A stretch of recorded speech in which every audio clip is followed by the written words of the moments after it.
Hey guys, and welcome to .NET episode 10. So I wasn't really gonna do this. I'm wearing my headphones because I need to check the sound levels. Ironically, um, on my Broadwell machine, I seem to have more sound problems than on the Ryzen machine. So the chat's on the Ryzen machine over there. I'm talking into the Broadwell machine just because the camera and everything's set up on it from when I did the overclocking live stream. So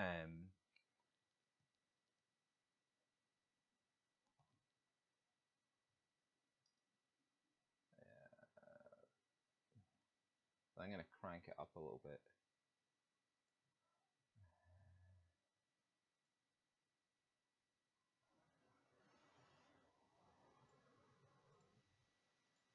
Well, let's try that. So I just bumped up the sound a wee bit.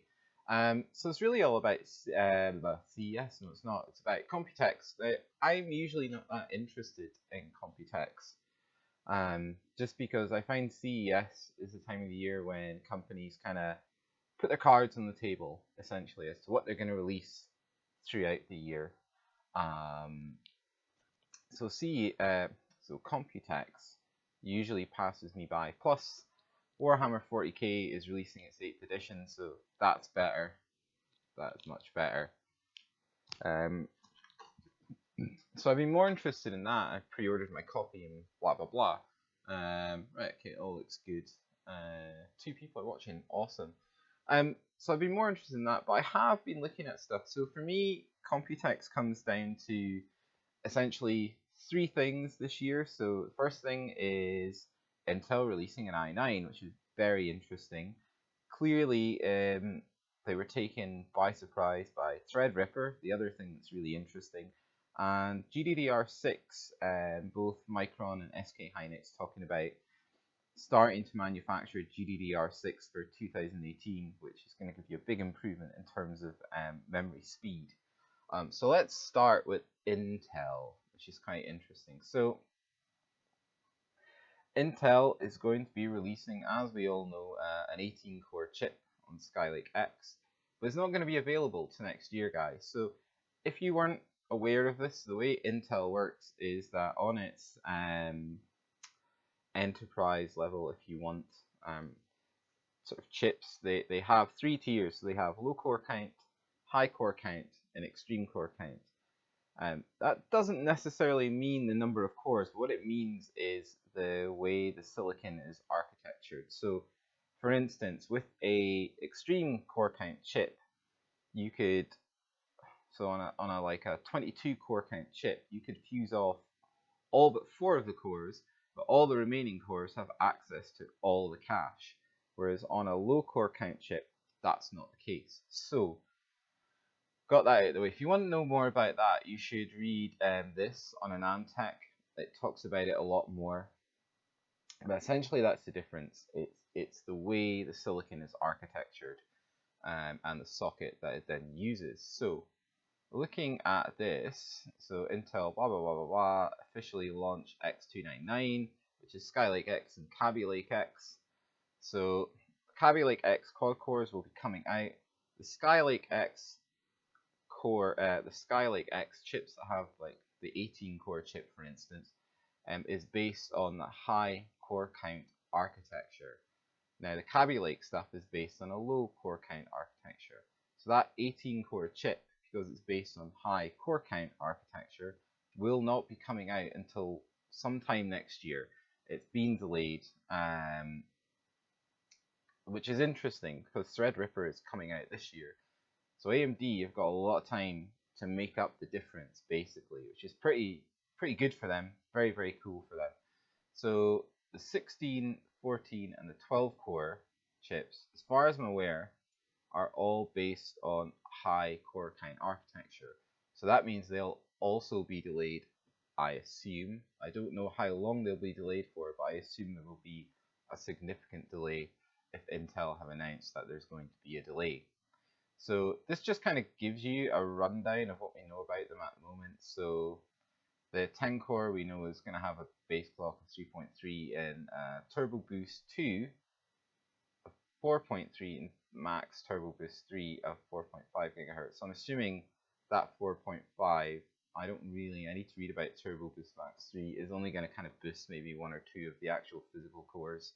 So it's not that big of a deal. You're still going to want to overclock if you can. Level 3 cache is not that high. I'm quite surprised it's capping out at 18 megs on the 18 core chip. They're all quad cores. They're all quad channel, I should say, memory. PCIe lanes, this is interesting what Intel have done. So they've also done a bit of market segmentation there.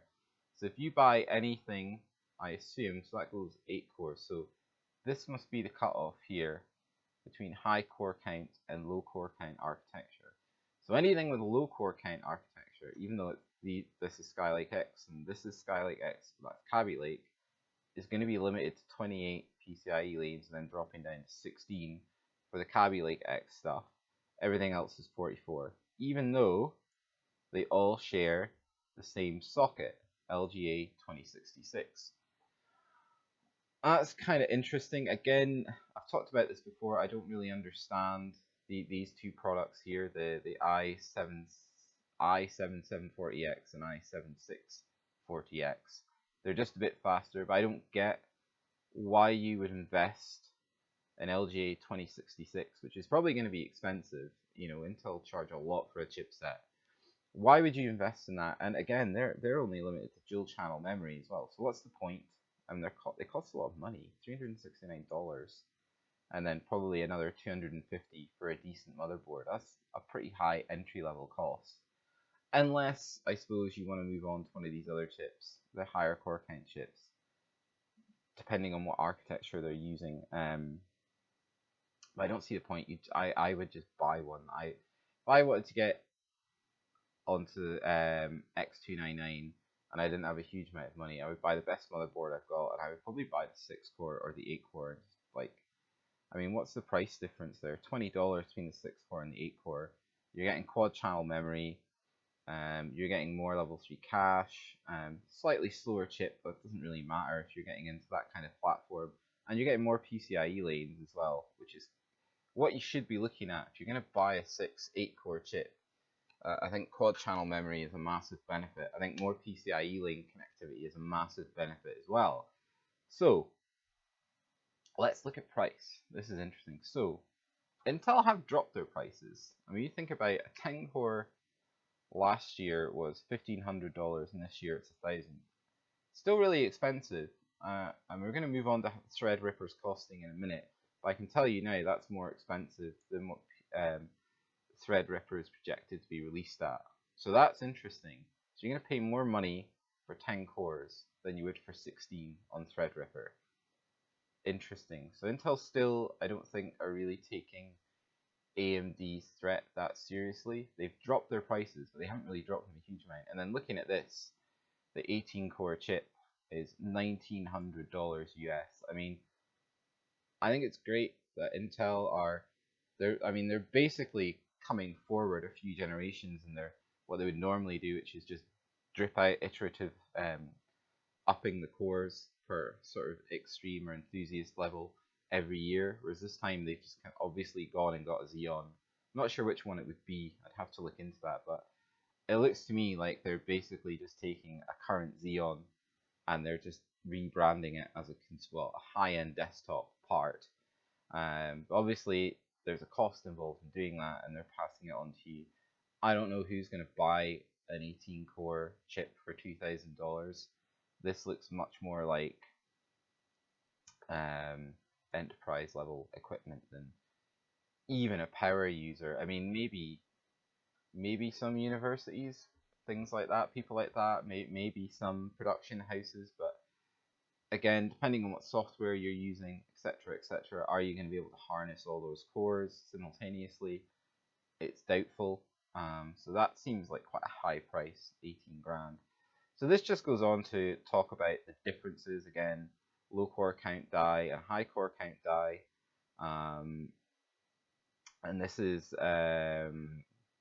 who is it? Someone from Asus basically saying that, if I make that bigger, someone from Asus basically saying that the 18 core chip's probably not going to be around till some point next year.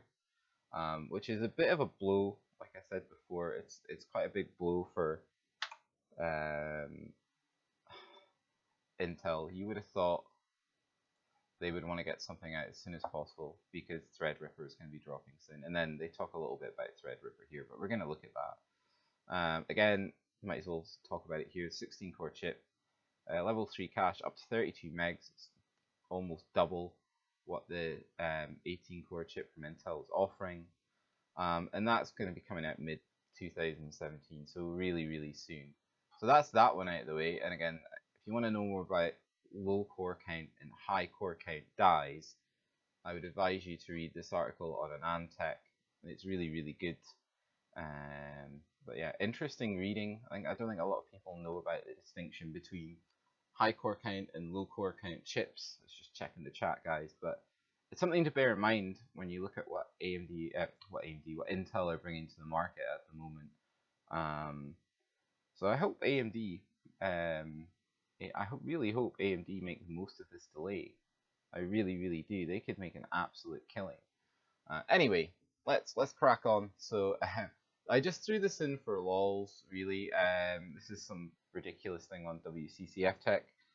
So Asus teases 5 GHz overclocks for AMD's Ryzen Threadrippers. Now, it's really funny because the first time I read this article, I was like, oh yeah, reading through it, great. And it's a nice big die. It's two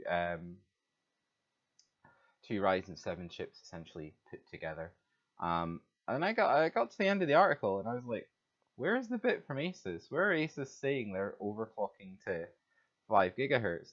And then you come back up here and you have to look at this is a promo shot for an X390 motherboard that will support Threadripper, okay? X399, sorry, not X390, X399, pardon me. So you look at this, okay, and you think, well, there's the socket, okay, there's the quad channel memory, very good, all looks very much like the motherboard I'm running at the moment, my Broadwell E-Rig. And then you look over here and there's a little display that basically gives you the CPU frequency. And on the display it's got 5.0005 megahertz. And it's like, seriously, that's what I mean. So I put it in for lols because I don't really think Asus are hinting that the 16 core Threadripper chip is going to overclock to 5 GHz. I don't see how it would. It's based on pretty much the same, well, it's the same Zen architecture, which we've seen with the 8 core chips, caps out at around 4.1 if you're lucky. It's usually about 4 GHz. And I think the chances of getting all 16 cores to 4 GHz, considering you've got 4 CCX complexes, not just 2, it's going to be 4, linking together, are very, very rare unless you've got some super fast memory, super stable and also super fast memory, because remember, quad channel DDR, it's going to be more difficult to get that overclock stable across all those DIMMs, unless there are some other differences to the way that the Infinity Fabric is working, that link between the CCX complexes. So yeah, like I said, this was just for lols, guys, but it's funny. I think it's funny, and again, it's just, yeah, it's funny to think the things people notice, and then, you know, but I suppose WCCF Tech, they're an outlet, they need to write, you know, they need to write articles, they need to get their advertising out there, and they need to get hits on their website, and, you know, if you're on Google and you're like, oh, 5 GHz, holy shit, and you go and look at it, and then you realize it's just complete nonsense. So let's get moving on. So we talked about Threadripper cost a minute ago. So this was on Bits and Chips. Pardon me, this was on their Twitter, and they were saying that Threadripper 16 core 32 thread entry level Threadripper. So this is the low end, so the non-X variant, if you like. $849, $150 cheaper than the 10 core Skylake X part we were looking at a minute ago. I can't remember what it is now. Is it 79? I haven't memorized these numbers yet, guys. Sorry about that. Yeah, i9 7900X. So $150 cheaper than that. Over $1,000 cheaper than the 8 core. And it would be, what would that be? $850 cheaper than the equivalent 16 core part from Intel. So yeah, unsurprisingly, massive savings. So I had a quick look at bits and chips. I was trying to find something more substantial. I couldn't really, so then I went to WCCF Tech just to see if they had any more on this. Not really. It kind of looks like they've taken what was in this Twitter feed and they've kind of expanded on it a little bit. They fluffed it out basically with stuff we already know about Threadripper X399 and then talking about Intel's Core X series, new stuff that's coming out. Again, I mean, this is also impressive when you look at Threadripper. 64 PCIe lanes compared to what are we getting with the upper end? Ah, yeah, it just all caps out at 44, so an extra 20 PCIe lanes. Now, to me, that makes sense. If I was going to go out and buy a 16-core chip, I would not be playing games on it. I would be doing some heavy virtualization work that would require those extra PCIe lanes for attached devices, peripherals, etc., etc. I would not be doing this with it. By the way, I have no plans on buying Threadripper. I don't need it. I don't know anyone that would really need it. So yeah, so their article doesn't really say very much, guys.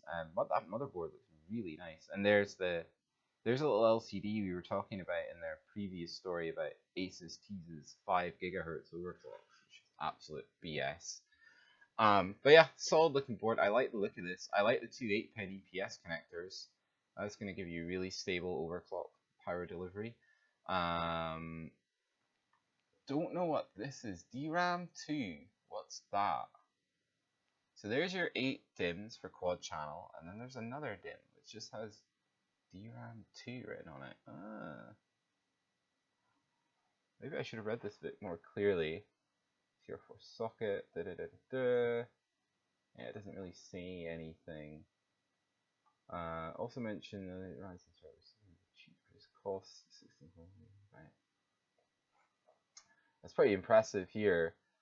This is one thing that was mentioned further down in the tweet about Ryzen Threadripper is that it's very, very cheap to produce. Like they're producing a 16-core 32 thread chip for about $110 to $112 US. That's just manufacturing costs. You factor in everything else like the regulatory costs, packaging, shipping. I'd like to think that they're making probably, well, they'll be, if it costs $300, $400, they're doubling their money on every unit they sell, and that's, while I think that is a bit of a rip-off to the consumer, I think it's a really good thing for AMD to actually get some money back. They need money. They need money to do R&D, and AMD are in the same position with Nvidia when it comes to, like I talked about this last week, that basically since so what are we on now? Pascal, and then it was Maxwell was before that. So it was one before Maxwell. God, what was it called? Gambit K, didn't it? Can't remember. But it was a few architectures ago that AMD basically just they lost the fight with Maxwell essentially. So yeah, it's been a few architectures since they've been head to head with Nvidia in technology, and that just comes down to R&D and the money to pay for R&D. And AMD just don't have the same resources as companies like Intel and Nvidia because of the history of the company over the last few years. So I'm glad that they have a product that not only looks like it's going to be really good, is coming in at a price that makes them a reasonable amount of money, I think. If you think about it, it costs them $120 to make this. How much do you think it costs Intel to make an 18-core chip? It's probably not going to be that much more, I wouldn't have thought. Maybe 200, and they're selling it for 2,000.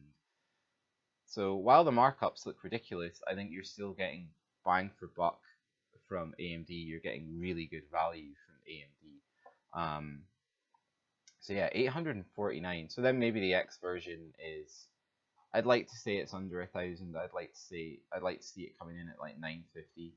999 I think would be a bit pointless. They might as well just charge $1,000 for that, guys. But those were the two main stories that I kind of followed throughout Computex. There's loads of other cool stuff that I don't think, beyond the fact that it's cool, it's just stuff like new variants of 1080 Ti's, InWin having a PC case that will follow your hand gesture commands and stuff. Like all these things are great, but it's kind of like, how's that going to affect me in my life? It's not going to affect me. Whereas I think Intel releasing the i9 is really interesting because obviously they were taken by surprise by Threadripper, because originally the i9 series only went to 12 cores.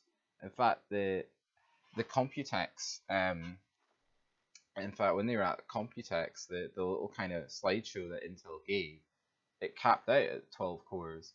They were verbally talking about 14, 16, 18 cores. So it was very much a last minute decision, obviously because they seen where Ryzen, seen where AMD was going with Threadripper. So I think it's good that AMD are pushing them to make changes.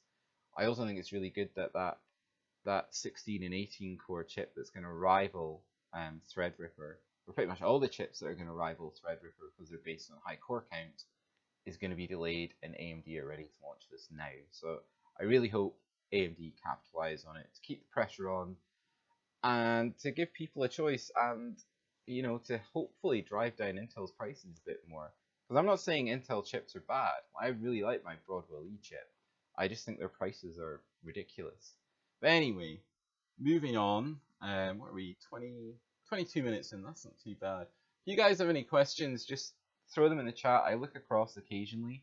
So let's have a look. So the next two tabs are basically about GDDR6. So this is like Micron basically making a commitment to 16 gigabits per second transfer speeds next year. So the little bit they talk about when they launch GDDR5X for NVIDIA, blah, blah, blah, blah, blah. And then now they're talking about what they'd like to show that Micron can do and where they've been putting their R&D. So it's quite interesting. It's a really interesting article. And they talk about Titans things. Basically, this entire thing here just talks about G5X, GDDR5, and the difference to moving to GDDR6 next year. So they made a commitment to try and manufacture it for release next year. I imagine what will happen next year is that GDDR5X, the price will come down because it's easier to manufacture. More cards will have that. And then things like whatever the next line of cards is, so NVIDIA's 1180 and Titan whatever will probably have GDDR6 memory. And similarly with AMD, it'll be the high end. In fact, I don't even know if AMD would use it because they're really committed to HBM2. So that's interesting to see what happens with this, the fight out between GDDR6, which is probably easier to manufacture than HBM2, or I'm assuming HBM3 is being worked on at the moment. I haven't really heard anything about HBM3. I think largely because the hype train for HBM in general and HBM2 was so high, and that it kind of under-delivered in my opinion, not in terms of performance, but in terms of availability and how difficult it was to manufacture and what low numbers they were manufacturing in. In HBM2, when they started manufacturing, it had such a horrendous error rate that they really struggled to get enough to send to vendors to put on circuit boards for products. So I'm kind of assuming that GDDR5 is going to be a bit easier to manufacture because essentially it's an iteration, whereas HBM was kind of an iteration on a technology, but it also incorporated a lot of new things. And I still think HBM, high bandwidth memory, is the way to go. I think it's much better having the memory packages almost on the die or a lot closer to die. The interconnects between the stacked memory blocks means that passing data between them so much faster. I just think HBM is the way we're probably going to go in the future. But GDDR6 could prove me wrong. So essentially the only thing you need to know is this table here. So GDDR5X and GDDR6. So density 8 gigs up to 16. GDDR6 is 8 and 16 gigs, but up to 32 per packet, which is pretty impressive. So doubling it. Performance again, 10 to 12 normally for GDDR5X, and 10 to 16 it could go to.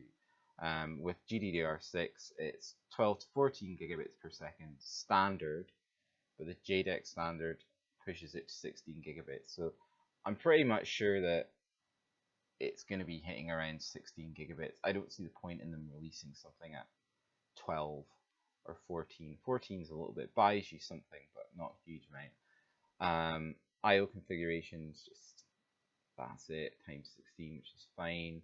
You think, ooh, times 16, but that's times 32. But this works at 2 channels, so it's going to be effectively twice that, so it will be 32. So that coupled with the faster speed is going to give you a performance improvement. And then there's just some other things here. Voltages look the same, 1.35 volt, 1.8, which is kind of what you'd expect. This article here is pretty much the same thing from SK Hynix, talking about their approach to GDDR6. Again, in collusion with NVIDIA, as you'd expect, because AMD are pushing HBM2.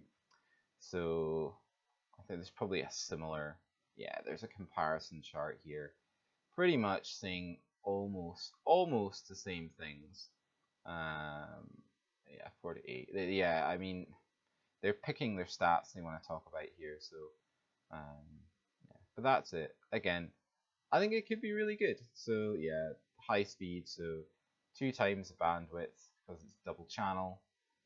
Lower power per unit, which is quite impressive. We all want to see better efficiency. And that's it really, guys. There's a nice, oh yeah, there's a nice wee table here showing you things. Yeah, and Volta. So NVIDIA Volta, GDDR6, Vega, HBM2, memory speed. So it's quite funny when you look at like the memory speed here and you see that GDDR6 is 16 gigabits and the memory speed of HBM2 is 1 gigabit, but then you look at the bus width and that's where you're getting the benefit from HBM2. So, and this is why I think HBM is gonna take over, because if they got HBM, the die to 2 gigabits per second with that bus width, it would absolutely destroy GDDR6 pretty easily. And HBM2 is here already. So yeah, interesting. Memory looks like it's getting interesting again on graphics cards. Desktop memory hasn't really improved since probably DDR, since we moved to DDR2. I did a video on that a while ago. So I'm not particularly stoked for DDR4 that JDEC are talking about at the moment. Until they improve if they can get faster bandwidth on DDR4, but with lower cache latency, then that will be an improvement. But if we just keep getting faster memory and the latencies go up, then memory's kind of stuck there. Although you always get like a suite of extra stuff that comes with a new memory kind, DDR4, sorry, DDR5 they're talking about coming out, because I'm already on DDR4. But yeah, desktop memory is not really interesting at the moment, but this looks quite interesting. And like I said, especially the fight between GDDR6 and HBM2, guys, looks like it could get pretty heated. And it also looks like NVIDIA are putting their money in with SK Hynix and Micron on the GDDR6, and nice to see that AMD are sticking with HBM2 as they help develop it. So yeah, quite interesting to see what happens with that next year. And then this is the final thing, guys. Like I said, those were the 3 things from computex that were interesting to me that I took away from it. Tons of cool stuff. I've watched lots of cool stuff. I've read lots of things about cool stuff, but that's what it is to me. It's stuff. It's nothing groundbreaking. I don't think it's iterations on things, and like I say, a case that follows you around with your hand movements. I don't really care about. I mean, it would probably be interesting for a few days, and then it would start to piss you off because every time you moved, it would feel like following you around the room and things. But if I'm wrong, if there's something else you were interested in that you've seen during CES, fire it in the chat, and we can talk about that. But for me, those were the 3 big things: i9s, threadripper, and GDDR6. So this is a little thing from JPR, John Reddy Research, where it's talking about market share. So essentially, this is market share this quarter here. And this is market share last quarter. So AMD have lost 2% market share, and this is discrete GPUs. So this isn't going these aren't system on a chips. These are discrete GPUs. So AMD have lost market share, which is interesting. Um, Although I suppose all they've done is revamp the RX 400 series, so maybe it makes sense. I think when Vega comes, that'll change.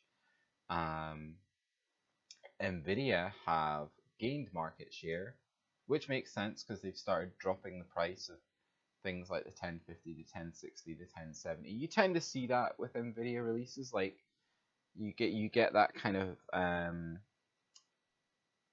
you get that early adopter sort of that goes in and has to have the latest thing, the best of the best.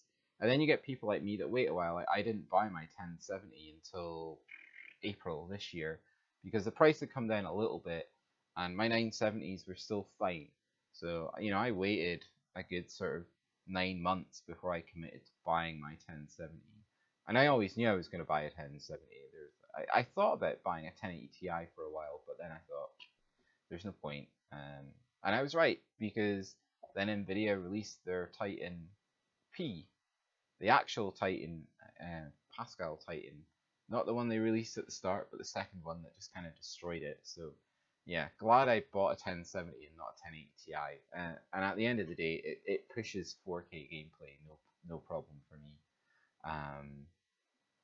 So interesting stuff. Nvidia have got more market share and AMD have got less. Now that's the news that most people are taking away from this. Now, but if you look at market share last year,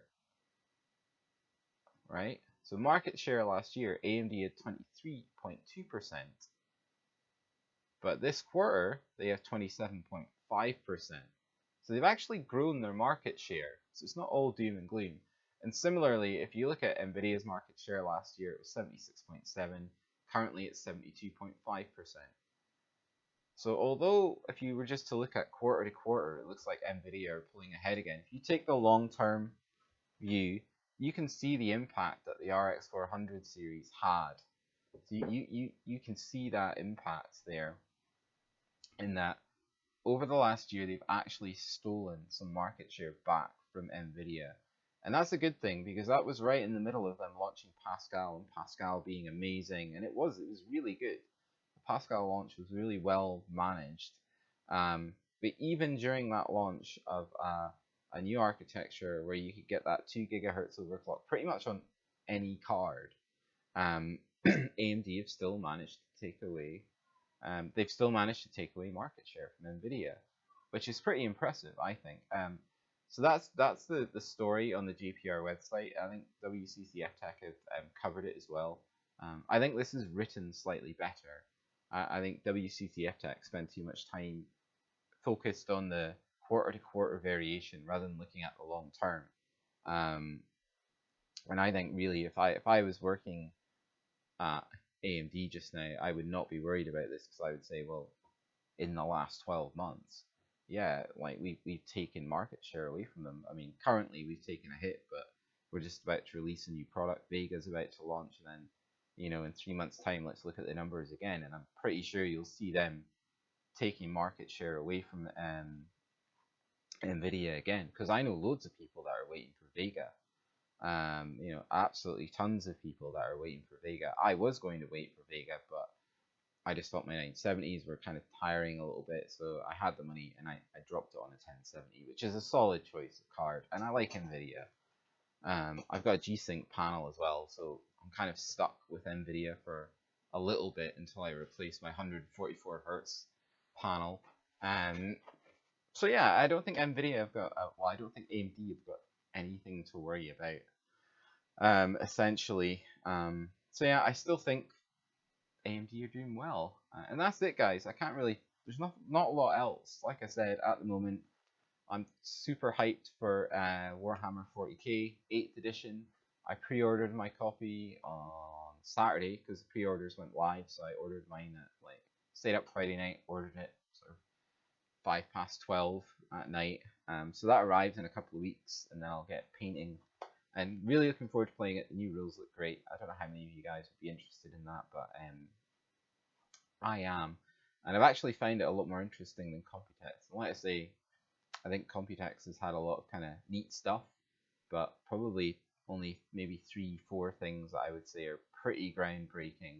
Um, there's a little bit. There was one story I didn't talk about where Hyundai are bringing DRAM-less SSDs to the market, but they come with their own kind of pitfalls. I mean, people have been talking about DRAM-less SSDs for years, and the reason they've been talking about that is because you can use currently most SSDs have a controller, or all of them have a controller chip, and they have DRAM attached to them. If you can make a chip without DRAM, it makes the controller cheaper, therefore reduces the cost of the SSD, and people will start building machines that they sell in sort of like PC World, places like that with SSDs in them, just to get people migrated onto that platform and get away from mechanical drives. Not a lot to talk about that. I mean, Tom's Hardware talked about it for a little bit. They did some testing with the drives, and they kind of fell behind quite badly in a lot of applications versus a normal SSD with DRAM on the controller. However, if you compare the DRAM-less SSD to a hard disk drive, it absolutely tanks it. But yeah, that's a separate thing. If you guys are interested in that, you can go away and read it. Tom's Hardware, and I think AnandTech also did a story on that. So if there aren't any questions, guys, that's us at 37 minutes. I'm probably going to get out of here. Don't forget, next week I'm going to be doing another game stream. I was going to do it last Friday, I just didn't have any time. I was really busy. Next Thursday, there's going to be part 2 of the Ryzen overclocking tutorial type thing. There'll be another live stream. I think that worked well. Worked out a few of the kinks with the video capture from the machine I'm overclocking. And this time we're going to go over more advanced stuff. So last week's video, if you didn't see it, go onto the channel, watch it just now. Was more about the basics, about getting a solid memory overclock, getting your CPU overclocked safely, and then testing that overclock. So it's just kind of taking you through that process to try and remove some of the fear from it. And I hope it has, because there's a couple occasions where my PC crashed. Windows said it had a fatal error, but it didn't. You just restart and it's fine. So hopefully, if you're not into overclocking, that should give you the confidence to do it. And then this Thursday, we're going to talk about more advanced overclocking methods. So this Thursday, we're going to look at things like manual memory timings. We're going to look at load line levels and C-state levels and stuff like that. Just those few extra things. If you really want to, you can do and tweak, and you can try and squeeze out a bit more performance from your CPU. How much difference it makes, the mileage depends on the silicon you get with your CPU. But you know, you might be able to squeeze out that extra 100 megahertz and get a solid 4 gigahertz or 4.1 gigahertz out of your Ryzen chip. I have to admit, overclocking on Ryzen is a lot more fun than overclocking on Intel platforms currently. There's a lot more to it. And yes, I'm glad it's not difficult. Don't get me wrong. It's very easy to lock in a decent overclock. Like, I think within half an hour of testing, or within half an hour of the stream last Thursday, I got this machine to 3.9, the Ryzen to 3.9 stable, no problems. And then I was pushing it to get it to 4.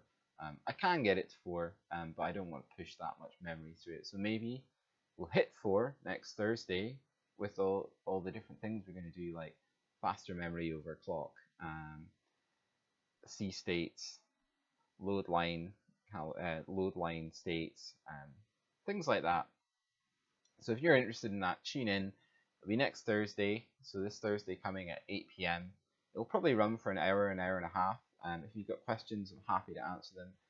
I just think it's a better format for you guys, because you can ask me things as I'm doing them, rather than me having to wait, and then I might read a comment, I might not read a comment. But anyway, that's what's happening next week, guys. I hope you enjoyed this. Thanks for tuning in, and have a great rest of your weekend wherever you are in the world, and I will catch you in a little while, guys. So bye for now.